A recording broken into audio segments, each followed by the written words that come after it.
मना ये एक आपने ऐसा सवाल पूछा है कि महानगर पालिका को सब बातों को बाजू में करके ट्रांजिशन पे फर्स्ट बनाना चाहिए। हम लोग जिधर देखते होंगे बिल्डिंग गिर रही है, वहां पर तमाशा करने के लिए तो हजारों लोग खड़े हो जाते हैं कि अगर आपका बिल्डिंग में कभी कोई बालकनी गिरती है, कोई कभी सलिया गिर जाता है, तो पहले आप स्ट्रक्चर ऑडिट कराइए, इंजीनियर को बुलाइए, ताकि जल्दी से जल्दी अगर हम लोग इनको बुलाते हैं ना, तो वो लोग आके फिर उनका ताबा समझने लगते हैं। उल्लासनगर में कुछ प्रोफेशनल ब्लैकमेलर्स भी हैं जो बिल्डिंगें बनने में हिच डालते हैं, खुद लेने का सोचते हैं, जहां कुछ क्यूरियां डालते हैं, जहां कुछ बाधाएं डालते हैं।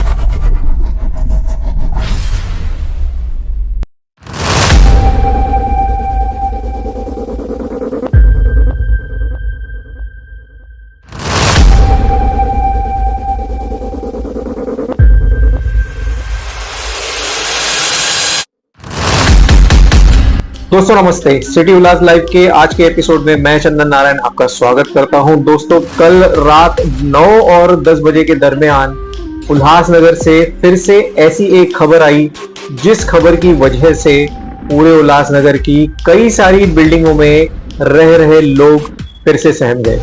जी हां दोस्तों, झूलेलाल मंदिर उल्लासनगर 5 के क्षेत्र में आत्म प्रकाश नामक बिल्डिंग का 2 माले का स्लैब भर भराकर 1 माले पर आकर गिर गया।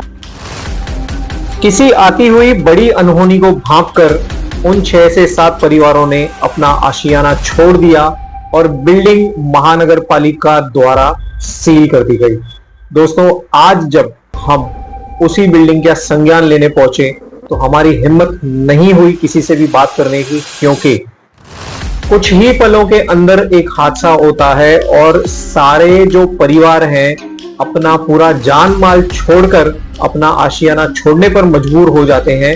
सुबह वही नजारा हमने देखा। इसी विषय को लेकर हमने उल्लासनगर 5 के एक मंझे हुए राजनीतिज्ञ श्री किशोर वनवारी जी से बात की। उन्होंने कल हुई कई सारे नेताओं और महानगर पालिका के वरिष्ठ अधिकारियों की मीटिंग अटेंड की थी।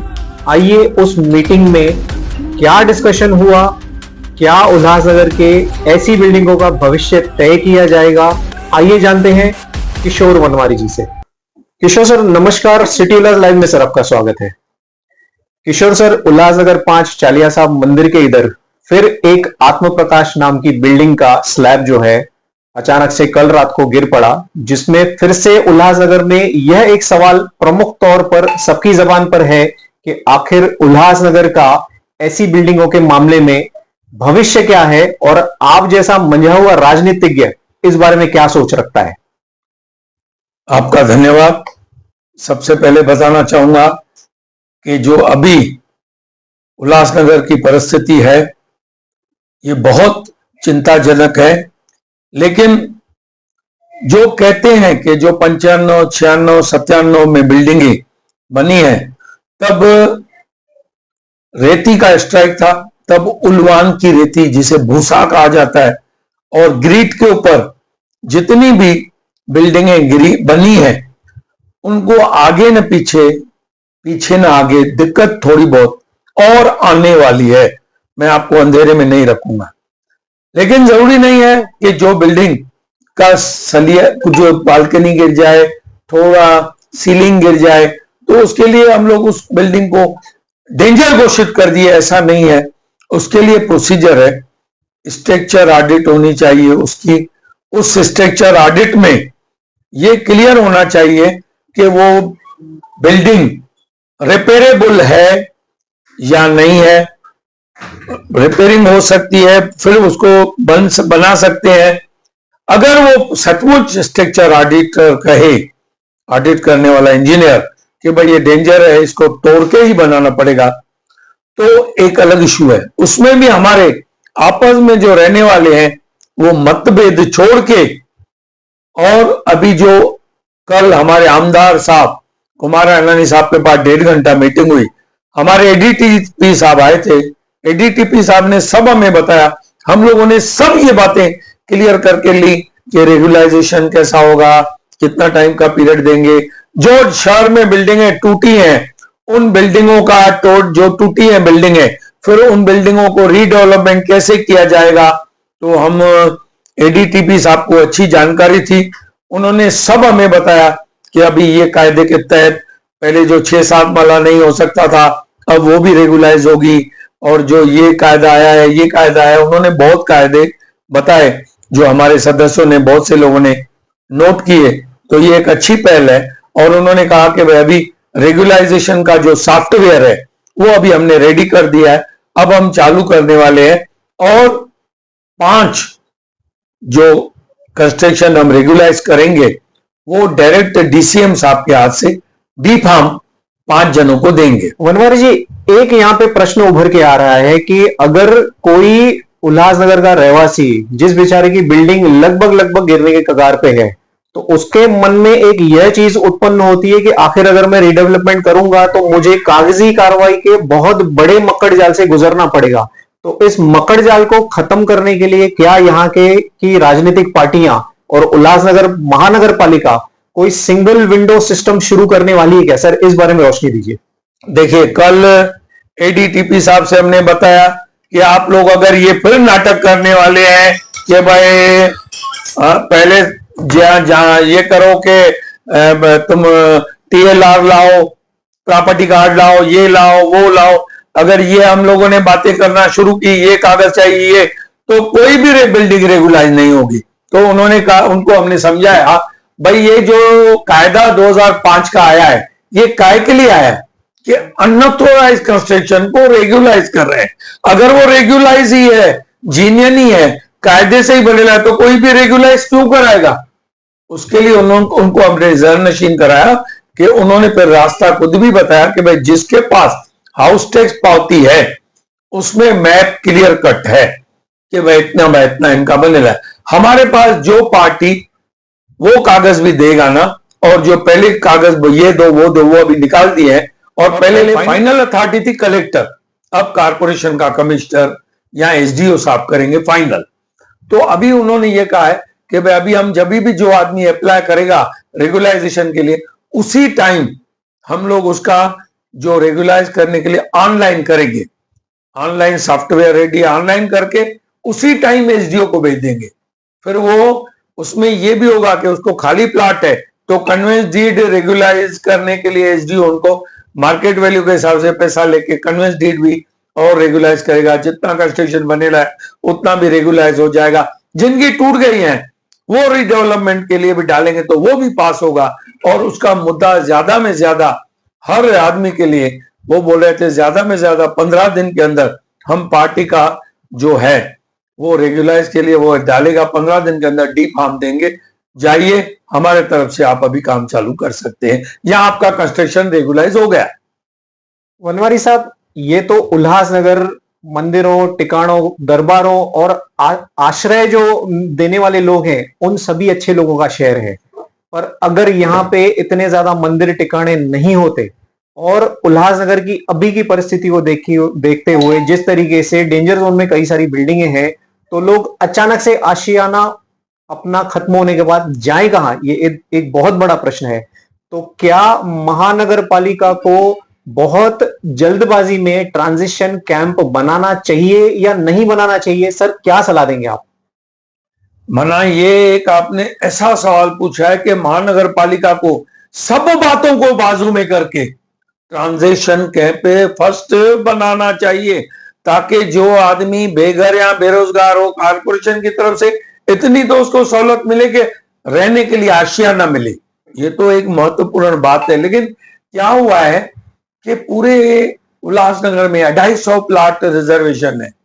वो कितने भूमाफिया सब हड़प कर गए हैं, भर गए हैं। उसके लिए उनको प्लाट देखना पड़ेगा कि ये ट्रांजिशन कैंप कहां पर बनाए। यहां तो फिर एक दूसरी स्कीम है कि जो प्रधानमंत्री जी ने चालू की है कि प्रधानमंत्री आवास योजना, तो हमारा वरप काबा में वो बहुत प्लाट पड़ा है, वहां पर ही वो आवास योजना भी चालू की है, ट्रांजिशन कैंप भी चालू किए। तो हम गरीबों को, जिन बेचारों को मेंटेनेंस भरने के लिए पैसे नहीं है, वो ऐसे लोग तो वहां पर जाके रह सकेंगे। ये तो फिर भी आपने बहुत धन्यवाद मानता हूं मैं हमारे मंदिरों का, गुरुद्वारे वालों का, जो शरण देते हैं उनको खाना पीना देते हैं, तो ये एक उनके लिए धन्यवाद है। लेकिन ये वार फुटिंग पे ट्रांजिशन कैंप बनाना चाहिए, इस बात के साथ मैं आपके साथ सहमत हूं। दादा, मेरा आखिरी सवाल बहुत ही संक्षेप में मैं आपसे पूछूंगा कि उल्लासनगर की धोखादायक बिल्डिंगों के मामले में सभी राजनीतिक पक्ष, सभी पूंजीपति, उल्लासनगर के सारे समाज सेवक और जितने भी भुक्तभोगी लोग हैं, क्या उन्हें अब समय नहीं आ चुका कि उन्हें एक प्लेटफॉर्म पे आकर इस धोखादायक इमारतों के विषय पे यूनिटी करके आगे आना चाहिए? सर, क्या कहेंगे इसके बारे में? 200% ये बात सही है। सबसे ज्यादा में ज्यादा अगर कोई पुण्य का काम होगा तो यही होगा कि शहर को हम लोग जो उजड़ गया है उसे फिर बसाएं। तो सभी पार्टियों को आना चाहिए। लेकिन अंत में एक बात जरूर कहूंगा, उल्लासनगर में कुछ प्रोफेशनल ब्लैकमेलर्स भी हैं जो बिल्डिंगें बनने में हिच डालते हैं, खुद लेने का सोचते हैं, जहां कुछ क्यूरियां डालते हैं, जहां कुछ बाधाएं डालते हैं। ऐसे लोगों को आज आप देखते होंगे उल्लासनगर महानगर पालिका में भी प्रोफेशनल ब्लैकमेलर हैं जो इसकी कंप्लेन करते हैं, उसकी करते हैं। कल वही एडीटीपी साहब भी ये कह रहे थे कि भाई हम जिसको पास करने के लिए जाए तो उसके विरोध में किसी ने भी नहीं आके सहानुभूति के तौर पर, मदद करने के तौर पर हर बात में बसने के लिए हर शहरवासी को खड़ा होना चाहिए। उसमें क्यूरी ना डाल के हर एक को मदद करनी चाहिए। हम लोग जिधर देखते होंगे बिल्डिंग गिर रही है, वहां पर तमाशा करने के लिए तो हजारों लोग खड़े हो जाते हैं। लेकिन अंत में यह भी रिक्वेस्ट करूंगा कि अगर आपका बिल्डिंग में कभी कोई बालकनी गिरती है, कोई कभी सलिया गिर जाता है, तो पहले आप स्ट्रक्चर ऑडिट कराइए, इंजीनियर को बुलाइए, ताकि जल्दी से जल्दी अगर हम लोग इनको बुलाते हैं ना तो वो लोग आके फिर उनका ताबा समझने लगते हैं। फिर हमारे फ्लैट ओनरों को सामान तक नहीं निकालने दिया जाता, पैसे तक नहीं निकालने दिए जाते, सोना पड़ा है वो नहीं निकालने दिया जाता। फिर हमको उनको हाथ जोड़ना होता, साहब इनको सामान निकालने दो ना, साहब इनको कपड़े निकालने दो ना, साहब इनको। ये तो बिल्कुल गलत बात है। इंसानियत के तौर पे उनको सामान निकालने के लिए हर एक ने मदद करनी चाहिए, बसाने के लिए भी हर एक ने मदद करनी चाहिए, और उनके साथ खड़े रहेंगे तो आपका भी भगवान भला करेगा और आपका भी दुआ मिलेगी। दादा किशोर वनवारी जी, सिटी उल्लास लाइव के साथ उल्लासनगर के बड़े ही विकराल मुद्दे, धोखादायक इमारतों पर अपनी भावनात्मक संज्ञाएं देने के लिए सिटी उल्लास लाइव आपका स्वागत करता है। सर, धन्यवाद। धन्यवाद। जय माता दी। दोस्तों, उम्मीद है कि किशोर वनवारी जी के साथ में हुई बातचीत आपने पूरे तरीके से सुनी होगी। दोस्तों, उल्लासनगर का धोखादायक इमारतों को लेकर भविष्य क्या है ये कोई नहीं जानता, पर इस तरह की परिस्थितियों को टक्कर देने के लिए या इसके लिए तैयार होने के लिए महानगर पालिका, यहाँ के राजनीतिज्ञ, यहाँ के समाज सेवी संस्थाएं और उल्लासनगर की जनता काफी कुछ कर सकती है। बाकी दोस्तों, हजारों करोड़ों के बजट खर्च होने के बाद भी धोखादायक इमारत वासियों के विस्थापित होने के बाद ट्रांजिशन कैंप्स क्यों नहीं बनाए जा रहे, इस पर एक बहुत बड़ा प्रश्न है। दोस्तों, इस पूरे एपिसोड के बारे में आप क्या राय रखते हैं? कृपया कमेंट्स के माध्यम से हमें जरूर याद कराएं। शहर से जुड़ी खबरों को देखने के लिए जुड़े रहिए सिटी उल्लास लाइव के साथ। धन्यवाद।